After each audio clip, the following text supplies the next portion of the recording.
Of the following program may be pre-recorded.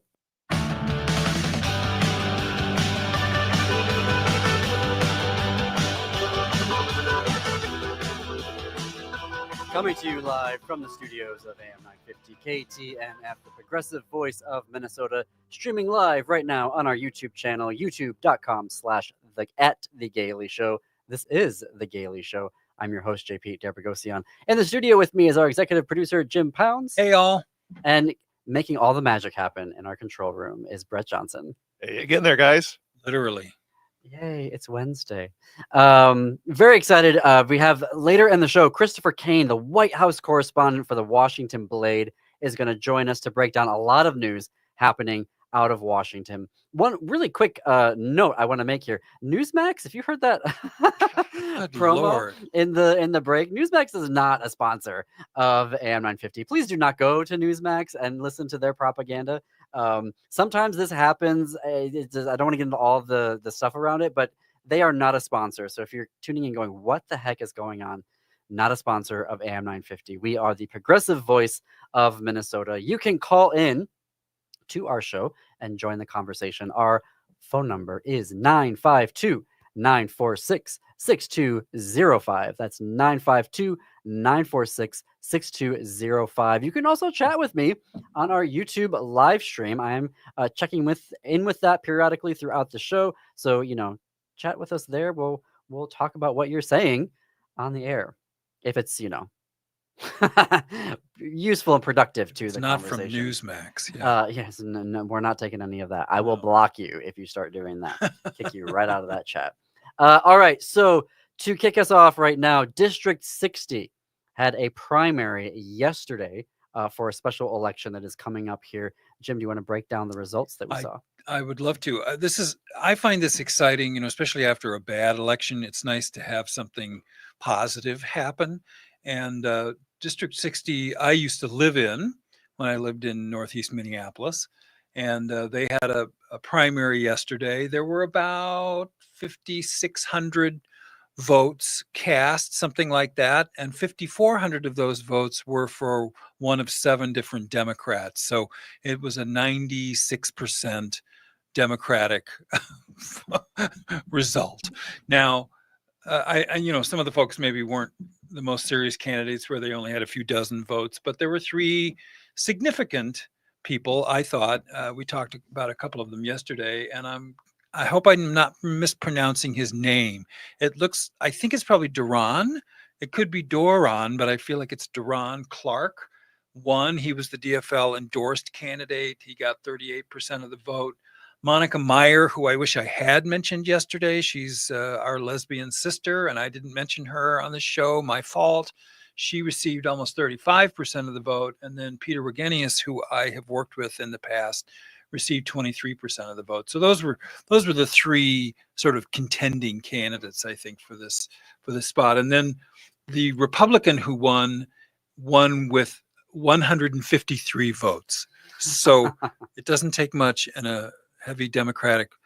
In fact, the other candidate, the other Republican, being kind of a smart aleck, was saying, well, at least I got, 20% of the vote or something.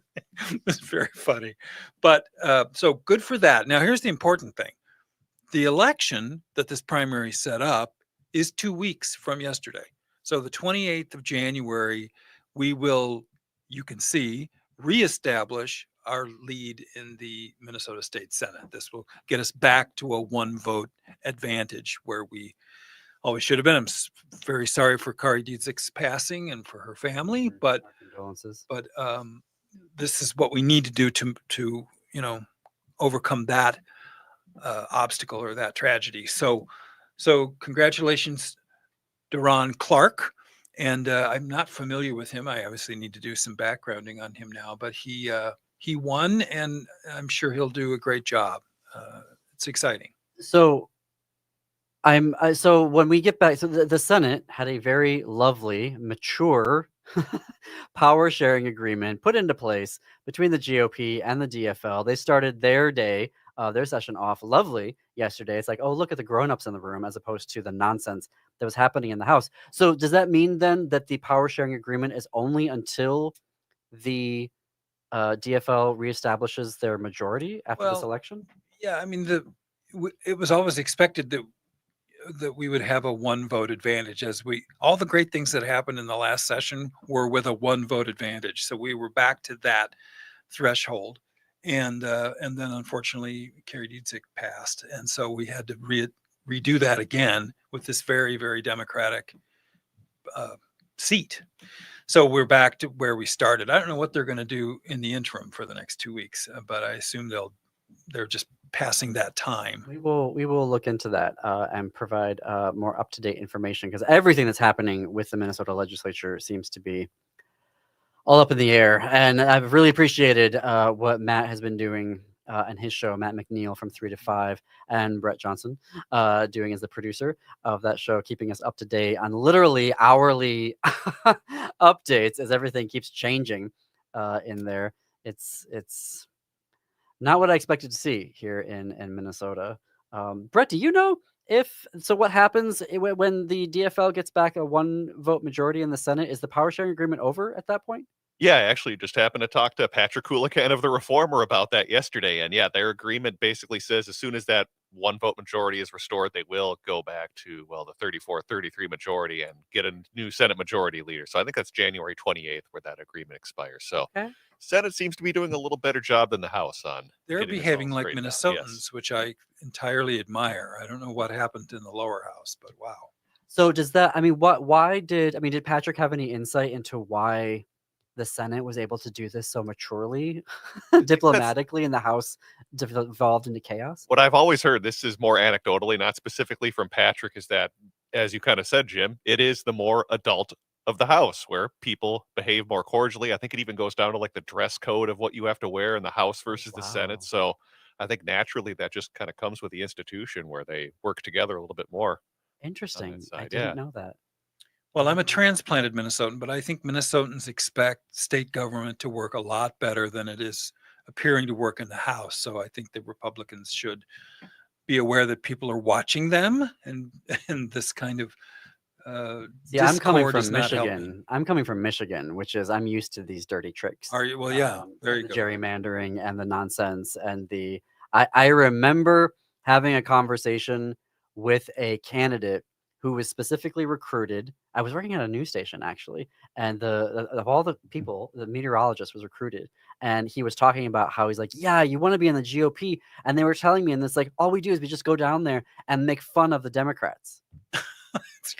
That was like one of the main reasons why he wanted to run and be in the legislature in Michigan. That's It leadership. was Oh. bonkers. We need- Bonkers is the light way of saying it. The FCC prohibits me from saying the words that I would like to say about the Michigan GOP and what they have been doing. All right, so folks, just because the results were overwhelmingly for the DFL yesterday in the primary, you still have your constitutional obligation to go out and vote. And what I absolutely love about being a resident and a Minnesotan voter is the ethics that we bring to voting. As we found out a week ago, actually today, with Sam Oliker-Friedman, who was talking about automatic voter registration and how Minnesota always ranks at the top of the country in terms of getting out the vote and also voter participation. So 2 weeks from yesterday, January 28th, make sure you get out and vote. And actually, you know what? Break the voting record. Absolutely. Break the voting record. Show people, send a statement to the legislature that this is what we want to see. We want to see government run correctly, and we want to see the DFL in charge of the Senate. To less thrilling news happened yesterday out of the House in the U.S. Congress. Project 2025 has officially kicked off. The House passed a ban on trans students from participating in girls and women's sports. We're going to get some more analysis about this from Christopher Kane, White House correspondent for the Washington Blade, who will join us later in the program. But essentially, it passed 218 to 206. This is obviously one of the great issues of our day. You know, it's not climate change. It's not the fires in, Los Angeles. It's not, the inflation or any of that they ran on. No, The great major issue of our day are transgender students who have the gall to say that they want to participate in athletics programs. So here we go. They've kicked off their Project 2025 campaign yesterday in the House by passing a law barring transgender students from participating in women's and girls' sports. Now, thankfully, all but 2 of the Democrats in the House voted against this nonsense. There were 2 Democrats from Texas, Representatives Henry Cuellar and Vincent Gonzalez, who voted for this ban. And then there was a North Carolina Democratic Representative, Don Davis, who voted present.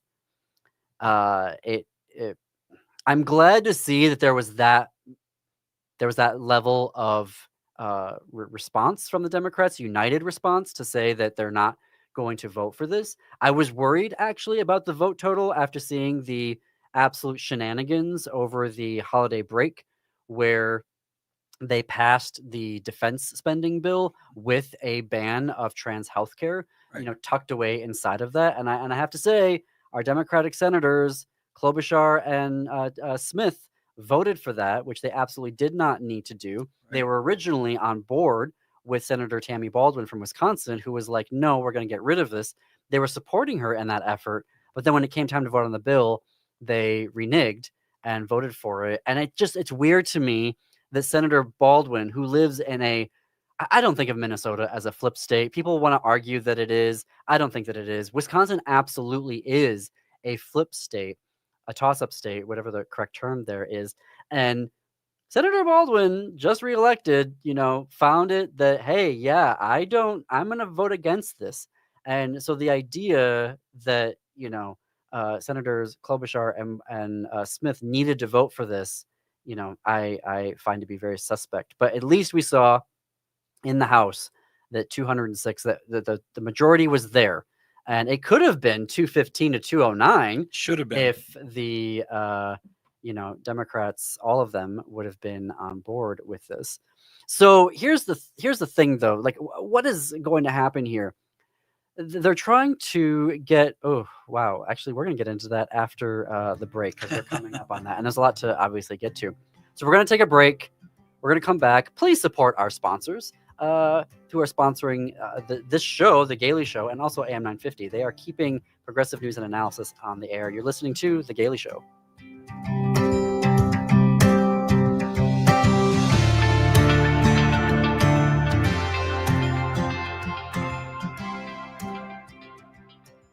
Hey, it's Patrick. Your friends and family may be gone now, but the messes that were left behind on your carpets, rugs, upholstery, and more remain. That's why you need to call my cleaning heroes at Zero Res and get 2024 out of your house for good. That's why to start the new year, Zero Res is offering 24% off all cleaning services for the month of January. That's 24% off carpets, tiles, rugs, upholstery, any surface in your home, and don't forget about your air ducts. Call Zero Res right now at 952-ZERO-RES or visit ZeroResMinnesota.com and ask for the AM 950 special. But Zero Res isn't just good for cleaning up the post-holiday messes at home. They can make your business look great too. Zero Res was out at the station this fall, and we couldn't have been happier with their quality of work and their professionalism, and the station looks great. So don't wait. Book your home cleaning today. Call 952-ZERO-RES or go to ZeroResMinnesota.com and ask for the AM 950 special. Zero Res. Hi, I'm Peter Solak. And I'm Adam Ostrowski. We are here at Woodland Stoves and Fireplaces to talk about the joy of live fire cooking. Cooking over a live fire is the oldest and most basic form of cooking. What's new is in the way a fire is handled and its heat is managed. It's easier to experience and enjoy the smell and taste of food cooked over a live fire. Woodland Stoves and Fireplaces sells and installs live fire grills, fire pits, and ovens. Let us help you experience the smell, the taste, the fun of cooking with fire. Pizza was first made and is still best made in an open fire oven. The radiant and conductive heat of a live fire is unmatched for wood roasting and baking artisan breads too. Come see the many ways you can cook over a live fire. Woodland Stoves and Fireplaces has over 35 working wood and gas units on display at the corner of East Franklin and Riverside Avenue in Minneapolis.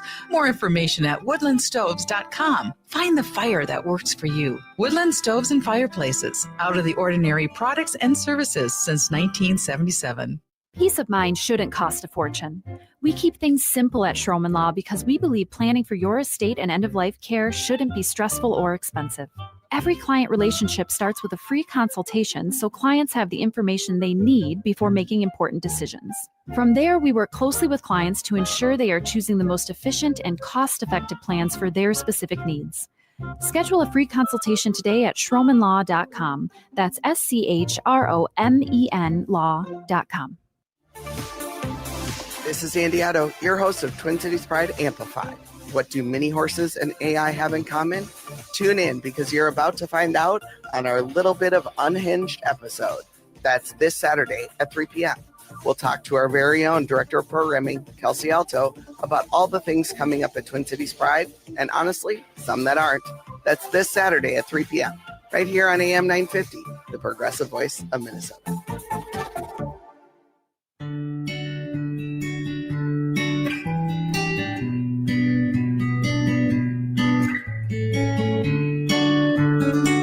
Welcome back to the Gaily Show. I'm your host, JP Debergosian. Jim Pounds, our executive producer, in the studio with me. Our call-in number is 952-946-6205.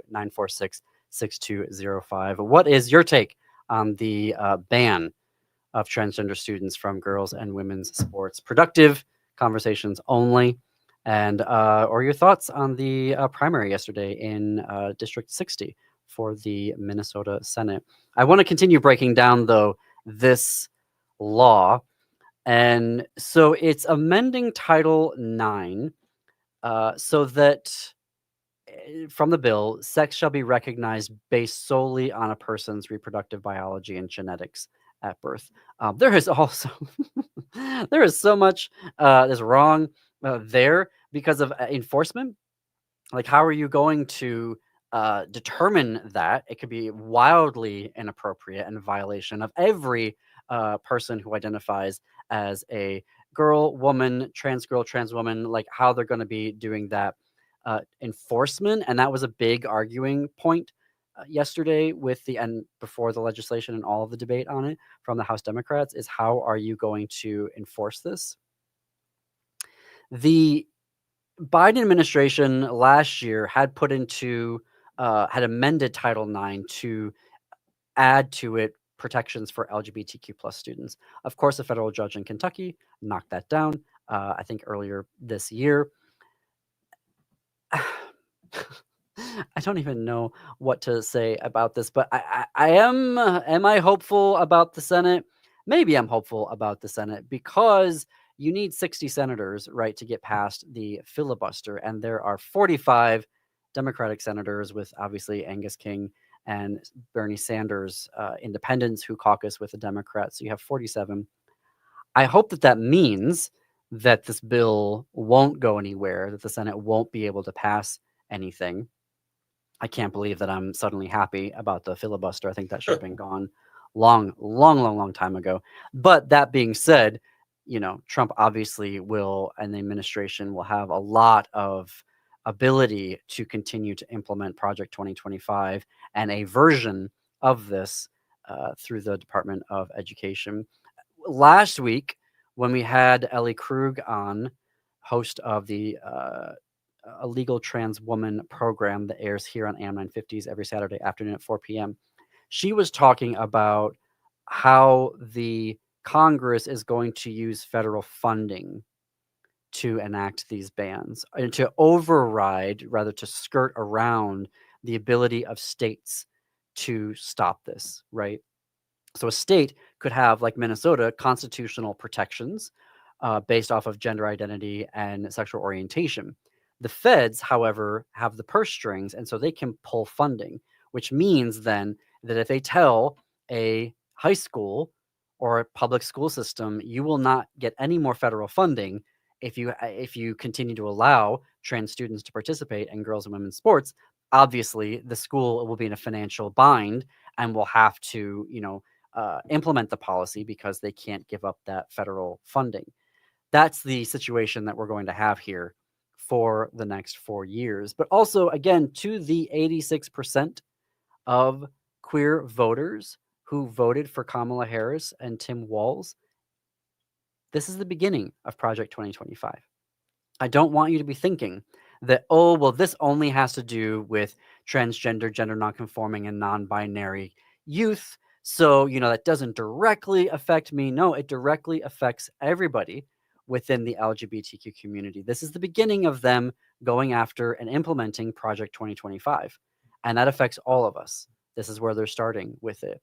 And, it's not just the queer community. If you are an ally, you most likely have someone in your family who is LGBTQ, and you may end up having someone come out that you don't know of right now, that you love, a person you dearly hold in your life who may be queer and may be considering coming out, right? You may have if you are a parent of a, infant or, younger child, they may, discover, you may, as you're going along here, discover that this child is suffering from gender dysphoria and will need,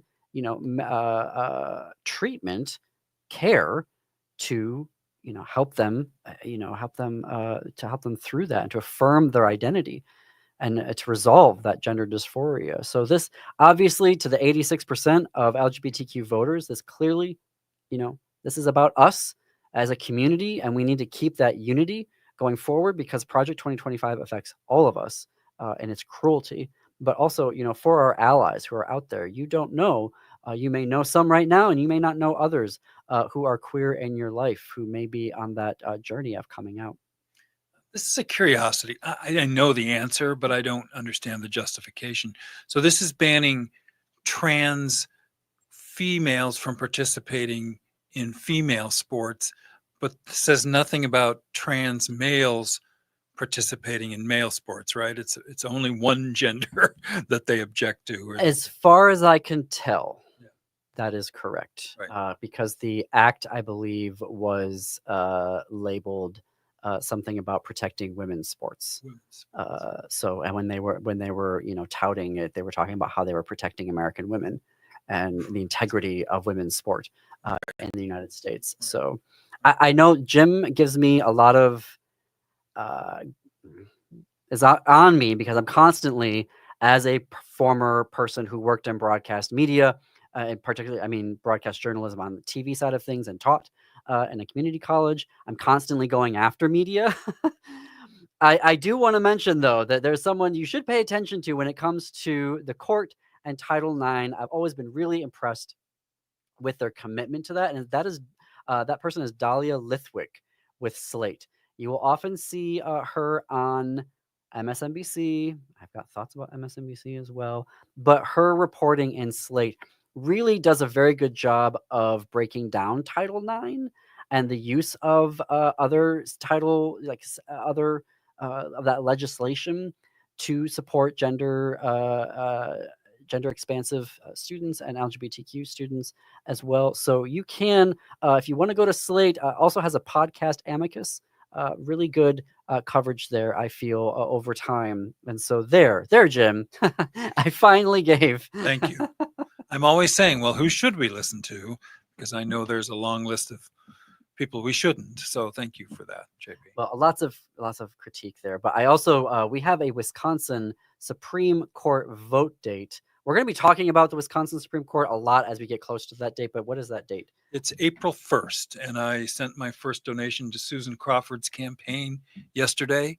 And what this does is replace, we hope, if she wins, replaces a progressive judge with another progressive judge. So it really maintains the status quo, but it's really important because, like everything else, it's a one vote. It's not margin. The status quo. It's, it's making sure that the court is there as a check on the utter insane cruelty of the GOP in that state.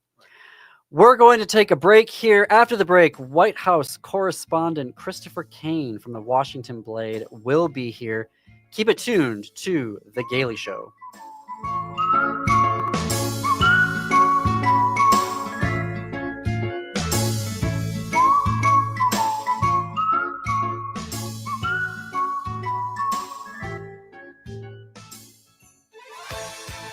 Thank you to everyone who supported AM 950 over the past 5 years. Your contributions have helped us remain one of the few progressive talk stations in the entire country. To show our appreciation, we're offering 2 special gifts this year.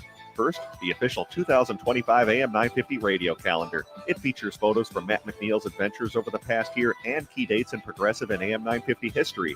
Second,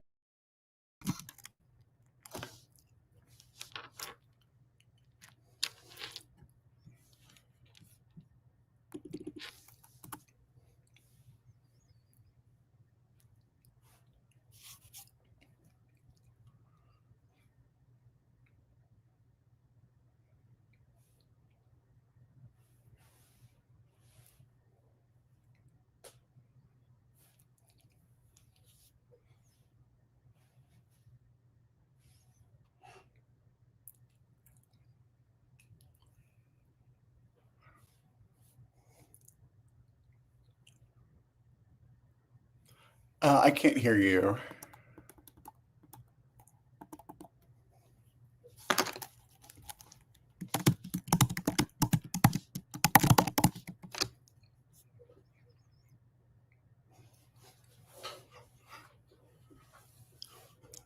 to add this here. Now you should be able to. Okay, yep, I can hear you now. So this is welcome to the Gaily Show. We're in our commercial break right now, so we wanted to make sure that you can hear and that your mic is working. Both sound really good. I'm JP. I'm so glad to meet you, and so grateful that you're taking your time to join us to talk about your reporting with the Blade. Absolutely. So what you're going to hear in a couple of seconds is the feed, and then we will what's happening live, and then we will get started at 2:33, and then that 50-minute segment rather, and then we'll take another break at 2:48, and then we'll come back for a 7-minute segment to wrap up the show. Okay, that sounds great. Perfect. And you have cool glasses, by the way. I'm Jim. Oh, thank you. I like both of your glasses. Cheers. Great to meet you guys. Thank you for having me. Absolutely. All right, I'm going to put you guys back in the program feed, and we'll be off in a second. And brunch is served all day every Sunday. Our weekly lunch and dinner menus highlight culinary traditions and cuisines from around the world. We offer vegan, vegetarian, and gluten-free items every day. 90% of the ingredients used are from organic, local, and small-scale producers whenever possible. Learn more at sewer.coop. With your AM 950 weather, I'm Brett Johnson. Look for cloudy skies today with a high near 28, tonight cloudy with a low around 25, and Thursday partly sunny with a high near 33.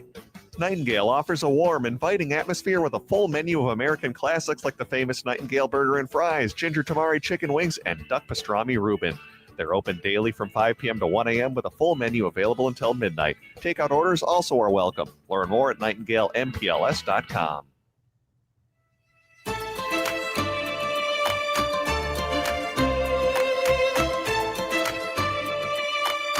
You're listening to AM 950 KTNF, the progressive voice of Minnesota. This is the Gaily Show. I'm your host, JP Derpagosian. In studio with me is our executive producer, Jim Pounds. Hey, in the control room, our producer, Brett Johnson. Hey again there. Hey. And joining us now is Christopher Kane, White House correspondent for the Washington Blade. The Washington Blade was founded in 1969 as a black and white one-sheet community newsletter distributed in D.C. area bars, and then became the publication of record of the queer community in Washington, D.C. Today, you can read the Washington Blade in print, online at washingtonblade.com, on your mobile devices, and on a variety of social media platforms. They cover national, international news, plus they continue to serve the D.C. area LGBTQ community. We are very lucky and grateful that their White House correspondent, Christopher Kane, is here with us today. Christopher, welcome to the Gaily Show. Thanks so much for having me. All right, so I guess maybe we should start with the incoming administration. You were in the White House correspondent pool covering Trump's first term and then the Biden administration. What are you seeing as Trump 2.0 gets started? So, I actually came in midway through the Biden administration, so I haven't actually covered... JP, get your facts straight. Yeah, no, it's okay. I covered the Federal Trade Commission and the Justice Department under Trump, but I was covering antitrust, so it was a little not so much focused on politics. So to answer your question, though, the new Republican administration is, the new Congress has just been seated. This was the second full week in session, and next week, obviously, we have the inauguration on Monday. So we're expecting a lot of changes. It's been a flurry of news. I'm sure that you're following confirmation hearings. It's been quite a busy time as we prepare for the transition here. I'm limiting myself on the confirmation hearings because I can't. We have one of our hosts watched all 4 hours of it yesterday, and I'm like, why would you do that to yourself? Because it's just a train wreck. Oh, absolutely. It's too much to keep up with. It really is. Okay, so breaking yesterday, we were talking about this earlier in the show, but breaking yesterday, the House passed a law banning transgender students from competing in girls and women's sports in all schools. This is Project 2025, and obviously we're seeing it coming fast and furious right out of the gate. Can you share more from your reporting on this ban and where this fits into their larger Project 2025 agenda? Sure. So this is not the first time that we've seen this. So the House in 2023 passed the very same bill. It's called, I believe, the Protecting Girls and Women's Sports Act or something like that. So containing the exact same language. We also saw Trump make this promise during the campaign that he would, if elected, effectuate a ban through executive action. And the way that people believe that would happen is that he would direct the education department to find schools that allow trans women and girls to compete in violation of Title IX. So we've seen this coming for a while, and the bill still faces an uncertain prospect of passage through the Senate.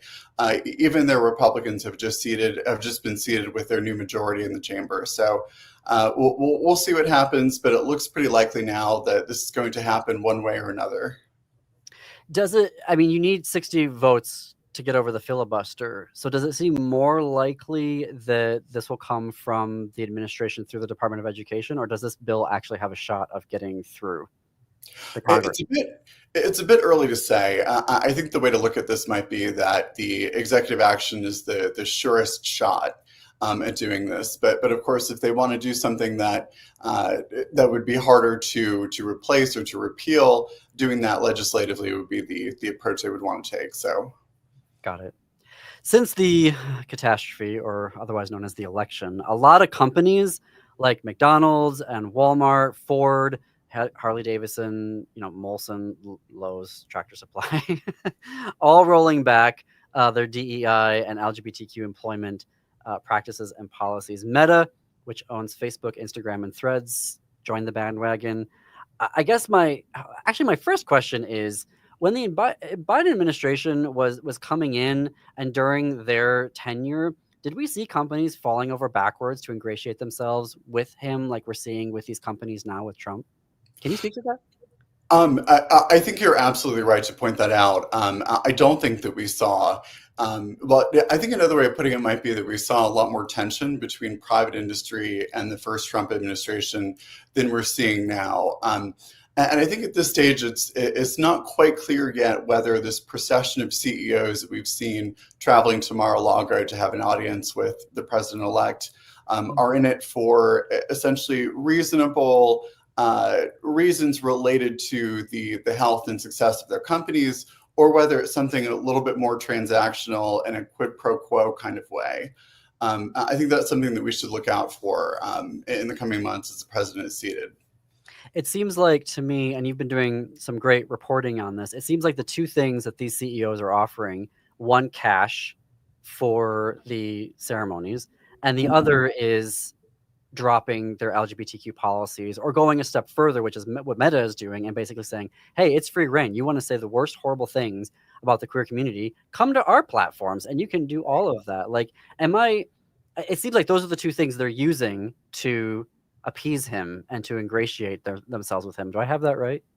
Yeah, I think that is right. And we also saw, it was around the time, I think it was the same week actually, that Trump met with Jeff Yass, who's an investor, a billionaire many times over, and an early investor in TikTok with, I believe his holding company has, I think, like 15% ownership of the company. In any case, so he met with Trump, and then quickly thereafter, Trump reversed his position on TikTok So I think we certainly can expect to see more of that moving forward. And I'm sorry, what was the second part of your question? It just it seems like the two ways that they are is giving money and hating the gays is the two things, and it's just that I think is surprising to me that these are the two ways. I mean, is it surprising though? I guess that those are the two ways of demonstrating fealty and kissing the ring, so to speak. So I think one way of seeing this, it's interesting. Mark Zuckerberg gave an interview recently. I can't remember where it was, but he was talking about the way that getting to know the MMA world has shifted his views on a lot of things having to do with DEI. So he has become under the impression now that there's discrimination against men, that, I mean, he's much more sympathetic to a lot of those kinds of ideas, which I think has made him drift to the right. But we've certainly seen really surprising changes at Meta, whereas, it was not that long ago that Mark Zuckerberg was considered a Democrat. He's, has pretty liberal policy positions on matters like immigration. And he was also notoriously very close with the Obama administration. So it's definitely an interesting shift that we're seeing. Do you have any insight into maybe why? Beyond the MMA stuff that I just mentioned, I really don't. It's, obviously he does have a financial interest in getting along with the administration and with their new Republican Congress. So it's certainly in the best interest of Meta for him to be cozying up to the administration. Okay. There was a settlement from the Department of Defense with the Pentagon, which I guess, yes, is part of defense, with LGBTQ service members who have been wrongfully discharged or discriminated against. What can you tell us about that?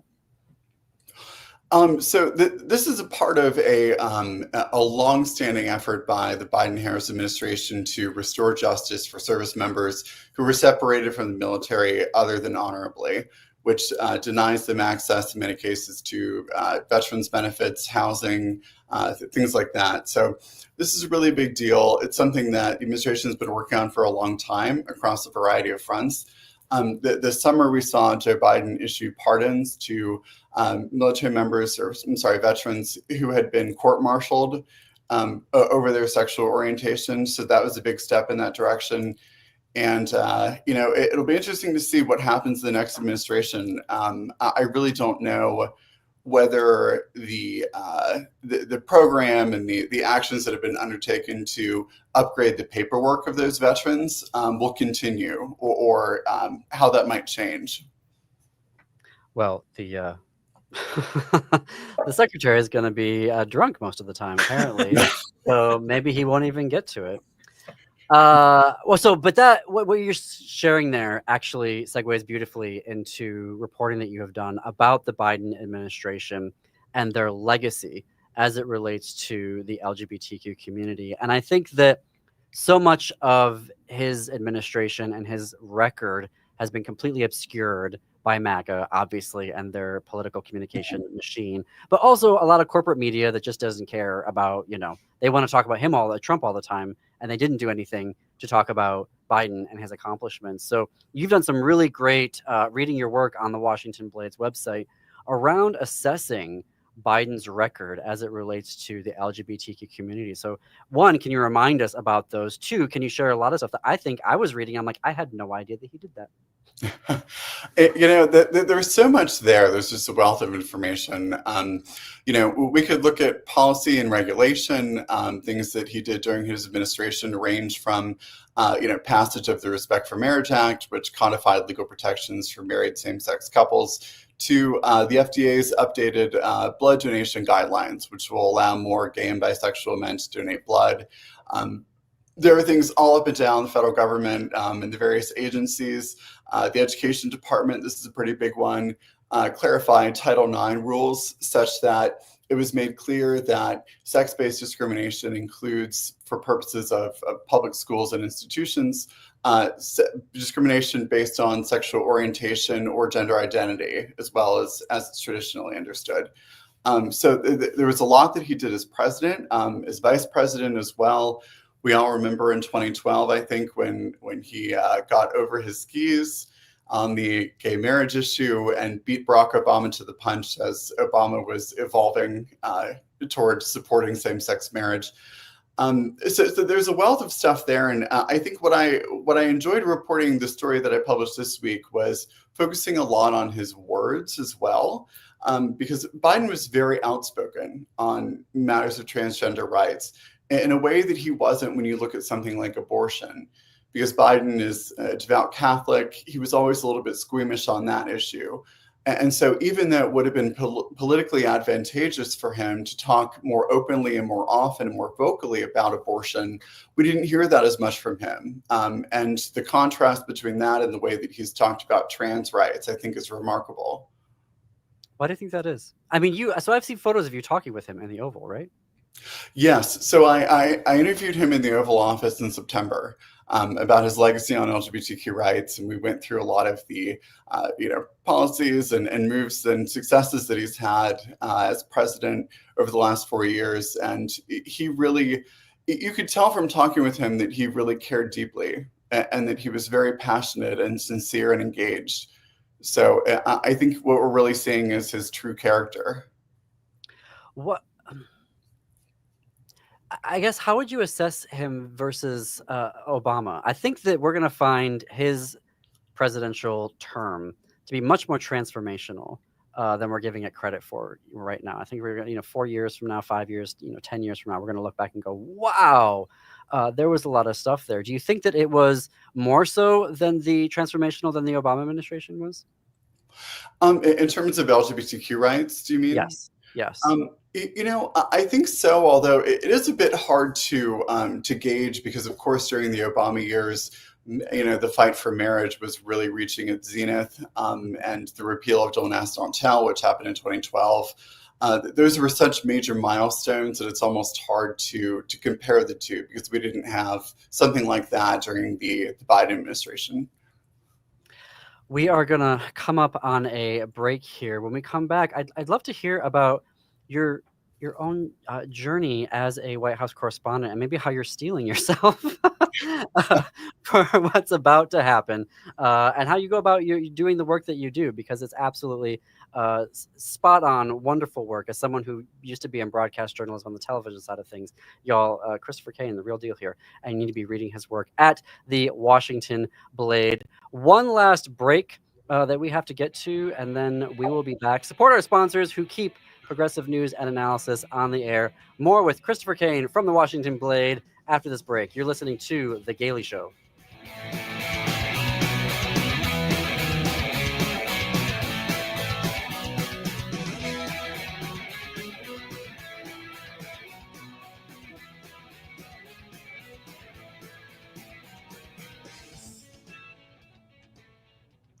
Eight years ago, over 100,000 Minnesotans marched to the state capitol, standing together to defend women's rights, immigrants' rights, queer rights, and justice for all. Now, as our freedoms face new threats under an incoming administration built on oppression and divisiveness, it's time to stand together again. Join the People's March on January 18th at the Minnesota State Capitol.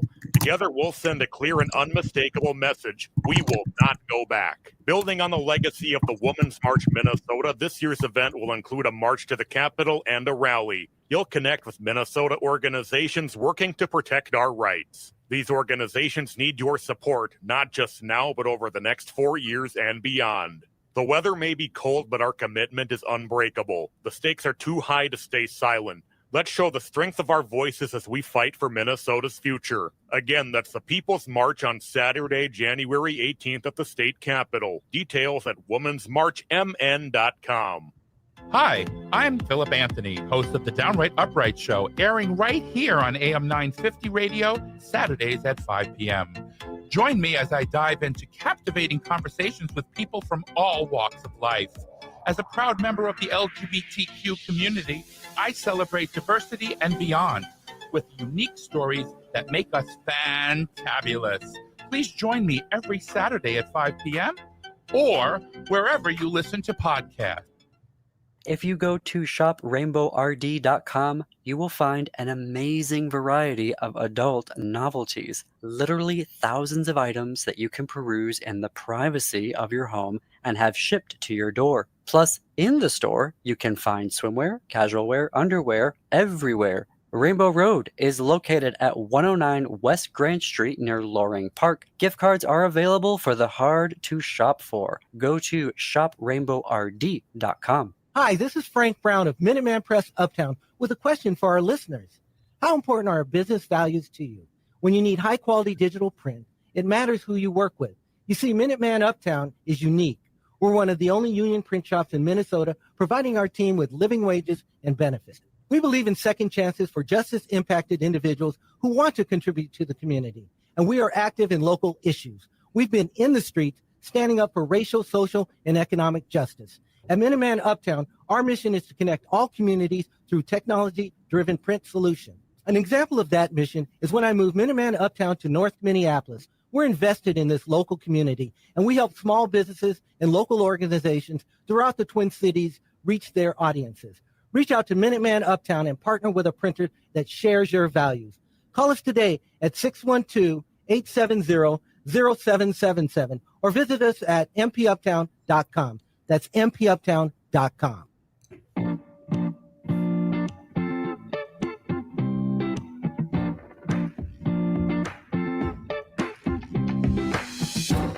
Welcome back to the Gaily Show. With us is White House correspondent for the Washington Blade, Christopher Kane. So, Christopher, talk to me. I want to hear about your approach as a reporter, as a correspondent. How are you prepping for this administration and covering it? Well, that's a very good question. So, I don't have very much intel or even gossip to share about what things are going to look like, beginning next week. So I think we're going to have to wait and see. But there's so many dynamics that go into being in the press room, and I'm expecting that my job is going to become a lot more important, and I'm going to be spending a lot more time attending press briefings and trying to access White House officials during this administration, because we expect, frankly, that it's going to be adversarial. So. I am curious, what was your interaction? What were your interactions like with Karine Jean-Pierre, I'm blanking on her name, the White House press secretary, first queer White House press secretary, and I'm blanking on her name. How horrible is that? But how was your experience working with her? I have nothing but good things to say about Karine. She was lovely. I had the opportunity actually to profile her, so I got to interview her in her office, which was very cool. And then it was kind of a surreal moment when she was staffing the president during my interview with him, because I had just challenged the White House to interview her, and that was a big deal. So it was quite a wow moment. But no, I mean, I've seen that there's kind of a lot of frustration with, and this is always the case, but with who gets called on and how often and when. But we saw, and this also is typical, that reporters who are impolite and rude and shout down their colleagues or demand attention, it doesn't tend to get you very far. So it always helps to have a productive relationship. Do we know who the incoming press secretary is, and who's going to play them in SNL? That'll be a good question. I cannot remember her name for the life of me. This is bad, but the only thing I remember about her is that she's 27 years old, because what? I know. It's kind of amazing. No. I believe she worked on the Trump campaign. I think she might have been a deputy campaign manager. Wow. Her name is Caroline Leavitt. Oh, thank you. K, the youngest ever White House press secretary. Do you guys think she's going to last long? Well, they just kind of cycled through in the first administration, so That's how I remember it. It was like every week there was a new resignation. Every week. Do you anticipate that's going to be the same this time around? Now that we know that they're literally going through different agencies and interviewing staffers there and longtime folks about their loyalty to the president, do you think we're going to see a lot of churn, or do you think that they're all being loyalty vetted and they're going to stick around for the entire time? Ooh, that's a really good question. So on the one hand, let me think that through for a minute. on the one hand, there are a lot of kind of warring factions in Trump world. And there's a lot of backstabbing, and we saw that in the last administration. And I think that remains true. So it's almost easy to overestimate the extent to which there's total cohesion and everybody's getting along. So in that sense, perhaps not. At the same time, I think there will be less, I think there'll be more resistance to pressure, like from the press for, say a cabinet member is involved in some scandal. I think there's going to be a lot less pressure for that to lead to any consequences. Something that I appreciate about your reporting and the Blade writ large is that you don't fall for the circus. Like your Times, your Washington Post, your MSNBCs, where they're basically sort of some of them are sort of Trump panic network. Tune in for our clickbait headlines for why you should be panicking today, and he said this now, and this person did this. I just want to say thank you for doing real reporting where you're not falling for that. I mean, how do you all think about that as you're selecting from the dumpster fire of how to? Because we know, I mean, it's oodles and oodles. I mean, it's like a fire hose of stuff. I mean, I can't imagine now being an assignment editor and covering the White House. Like, which do you pick and choose for what to follow? Like, what are you using as your sort of benchmark? Oh, well, I mean, I'm having a 4 p.m. coffee here, so that's the kind of week that I'm having. It's a lot. It's a lot to keep track of. I think the fact that we're a small newsroom in some ways is advantageous because we don't have to cover as much of the horse races.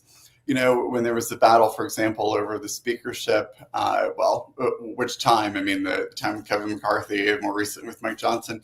There were a lot of reporters who were covering every single movement, every single candidate that emerged, all of that. And we were able to wait until a decision had been reached until we covered it. So that's one advantage that we have.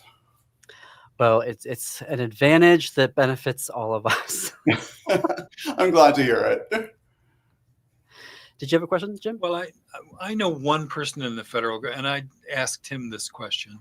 What was their trepidation? And I wondered if his response was typical of government folks, where they always see these transitions to a new administration as being, just the clown car going by, no matter who it is, in a way. A true bureaucrat just sits there and does their thing, right? And isn't as easily influenced. I think a lot of this is show business, and that was sort of his feeling too, that there are ideologues who I'm sure are going to be very dangerous, but a lot of it is just to distract, like he's trying to do now, from the terrible choices he's made for the cabinet by talking about something else. That's his whole MO is distraction. And so as JP said, congratulations to you for trying to see through that fog and tell us what's really important, because it certainly isn't anything that comes out of his mouth, in my opinion. Well, we are coming up at the end of our time for the show. And with Christopher, this has been an absolute delight. I know we've got you booked on the calendar for 2 weeks from today. I can't wait for that. And also the inauguration will be done. So I can't wait to hear your reporting from that as well. Christopher Kane, White House correspondent for the Washington Blade. Head to Washington Blade. I just had it up here, WashingtonBlade.com. There it is. And you can read all of his original reporting. Folks, stay tuned for the Matt McNeil Show coming up next. And then after that, Native Roots Radio. Have a great afternoon, everybody.